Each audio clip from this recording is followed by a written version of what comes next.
पर मारना शुरू किए और इस तरह से आत्मरक्षा स्टार्ट किया। ठीक है, तो जब इन्होंने यहाँ पर स्टोन एज के बाद जब यहाँ पर आते हैं मेटल एज, जिसको धातु एज कहते हैं, यहाँ पर धातु मिलेगा।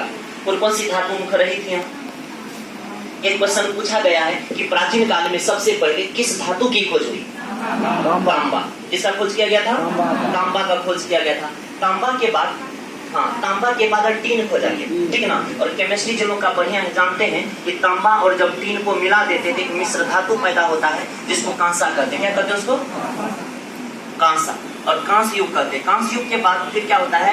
लोहा की खोज होती है जिसको लोह युग कहते हैं। यानी कि एक तरफ हमको स्टोन एज के बाद यहाँ पर मेटल एज दिखता है, धातु का एज दिखता है। यानी कि प्रारंभिक सभ्यता पत्थर की थी जिसको पाषाण काल कहे, आगे की सभ्यता धातु की हो गई जिसको हम लोग मेटल एज कहे। और इस मेटल एज के बाद तब हमारा इतिहास होता है जिसको प्राचीन भारत का इतिहास करते हैं। फिर आगे मध्यकालीन भारत का इतिहास करते हैं और आगे आधुनिक भारत का इतिहास करते हैं। तो हम लोगों को जो सिलेबस में दिया गया है उसमें मुख्य रूप से आधुनिक भारत का इतिहास है और इसमें भी फ्रीडम स्ट्रगल है। लेकिन हम फ्रीडम स्ट्रगल को चाहते यहाँ हम शुरू कर लेंगे। हमको बस 1 घंटा चाहिए, 1 घंटे में हम कंप्लीट करा लेंगे। यहाँ पूरा आइडिया आप लोग को दे देंगे, दिमाग में रहेगा भी। उसके बाद तो हम आधुनिक भारत को शुरू करेंगे, यानी कि 1 घंटा के बाद आधुनिक शुरू होने जा रहा है।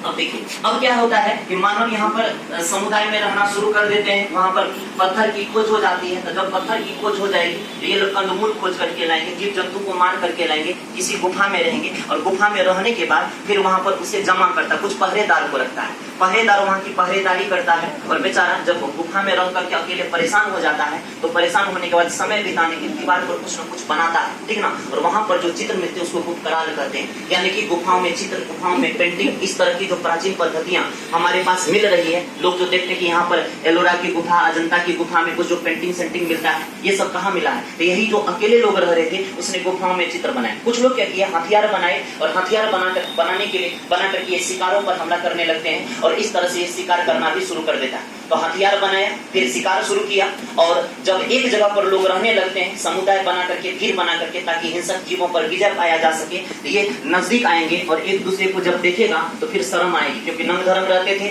जब शर्म आएगा तो फिर कपड़ा का खोज करेगा, कपड़ा पहनेगा। ठीक ना। पहले ऐसे ही मतलब आदिवासी की तरह जीवन गुजारते थे। तो फिर कपड़ा खोजेगा, आग जलाएगा। कभी जंगल में आग लगी होगी, आग लगने के बाद कोई जीव जंतु उसमें जल गया होगा, जब उसे खाया होगा तो थोड़ा सा स्वाद अच्छा लगा होगा, तब आग की खोज शुरू हो जाती है। तो किस काल में आग की खोज हुई? किस काल में